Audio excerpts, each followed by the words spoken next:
नायक व महाराजांचा गजराज एक अद्भुत लीला। अक्कलकोट गावात महिपालाचे देवालयाजवळ मालोजी राजांच्या गव्हार नामक हत्तीला बांधण्याची जागा होती। त्या जागेवर आता शाळा आहे। तो हत्ती एकदा चांगलाच पिसाळला, लोकांना त्या रस्त्यावरून जाण्याची भीती वाटू लागली। राजांनी त्याला चारही पायात साखळदंड बांधून जखडून ठेवला, तरी तो सोंडेने लोकांवर दगड भिरकावीत असे। अखेर वैतागून मालोजीराजे स्वामींचे दर्शनास आले असता त्यांनी महाराजांना विचारले, आमचा हत्ती सध्या फारच मजला आहे।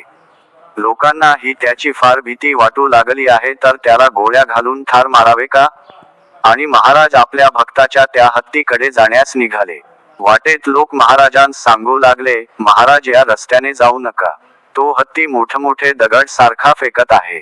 ज्याची सत्ता जगावर चालते त्याला प्रत्यक्ष काळही घाबरतो, असे साक्षात दत्तावतार श्री स्वामी समर्थ बरोबर असताना जे भक्त स्वतःला सेवक म्हणत होते, ते देह बुद्धी धरून पळून गेले। आणि फक्त एकनिष्ठ शिष्योत्तम असलेले चोळप्पा आणि बाबा यादव एवढेच 2-4 जण श्रींजवळ थांबले। महाराज कंबरेवर हात ठेवून हत्ती समोर उभे राहिले आणि त्याला रागाने म्हणाले, मूर्खा, माजलास काय? चढेल तो पडेल, बाष्कळपणाचा अभिमान सोडून दे। अशी स्वामींची आज्ञा ऐकताच तो पिसाळलेला हत्ती शांत होऊन आपल्या पुढच्या पायाचे गुडघे टेकून गंडस्थळ श्रींच्या चरणी ठेवले। त्याच्या डोळ्यातून एकसारखे अश्रू वाहू लागले। श्रींच्या दर्शनाने एवढा मदोन्मत हत्ती ही पुढे गरीब गाई सारखा झाला।